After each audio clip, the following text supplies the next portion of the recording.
ఇక ఏపీలో కూటమి ఆధిక్యం దిశగా అడుగులు వేస్తుంటే సెంట్రల్లో చూసినట్లయితే అటు బీజేపీ ఎన్డీఏ కూటమి ఇటు ఇండియా కూటమి రెండూ కూడా దాదాపు మ్యాజిక్ ఫిగర్కి దగ్గరలోనే ప్రయాణం చేస్తూ ఉన్నాయి. ఇక మ్యాజిక్ ఫిగర్కి దగ్గరగా ఇండియా కూటమికి సీట్లు వస్తాయి అని చెప్పి ఏ ఎగ్జిట్ పోల్ కూడా అంచనా వేయలేదు. అలాంటి పరిస్థితుల్లో ఇండియా కూటమికి మ్యాజిక్ ఫిగర్కి దగ్గరగా సీట్లు వచ్చినటువంటి నేపథ్యంలో ఎలా అయినా సరే ప్రభుత్వాన్ని ఏర్పాటు చేయాలనేటువంటి లక్ష్యంతో ఇండియా కూటమి ప్లాన్ బి అమలు చేసేటువంటి పనిలో పడింది. ఇక దీంట్లో భాగంగా ప్రాంతీయ పార్టీలను ఆకర్షించేటువంటి పనిలో పడింది ఇండియా కూటమి. ఎందుకంటే ప్రాంతీయ పార్టీలలో గెలిచినటువంటి ఎంపీ సీట్లు తమ కూటమికి మద్దతు ప్రకటించినట్లయితే సెంట్రల్లో వాళ్ళు గవర్నమెంట్ ఫామ్ చేసేటువంటి అవకాశం ఉంటుంది.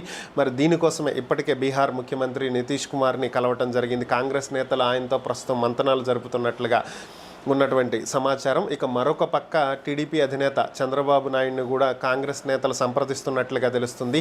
అయితే ఇప్పటికే కూటమిలో భాగంగా ఆయన బీజేపీతో ఉన్నటువంటి నేపథ్యంలో ఆయన ఎంపీ సీట్లని బీజేపీకే మద్దతు ఇచ్చేటువంటి అవకాశం ఉంది. మరి అలా వెళ్తారా, లేదంటే సెంట్రల్లో ఒకవేళ కాంగ్రెసే గవర్నమెంట్ని ఫామ్ చేసేటువంటి అవకాశం కనుక ఏర్పడితే ఈ సీట్లను అటువైపు మద్దతు ఇస్తారా, మరి ఏం జరుగుతుందనేది అయితే చూడాలి. ఓవరాల్గా కాంగ్రెస్ అయితే క్యాంప్ రాజకీయాలను స్టార్ట్ చేసింది. ప్లాన్ బి అమలు చేస్తుంది ప్రస్తుతానికి.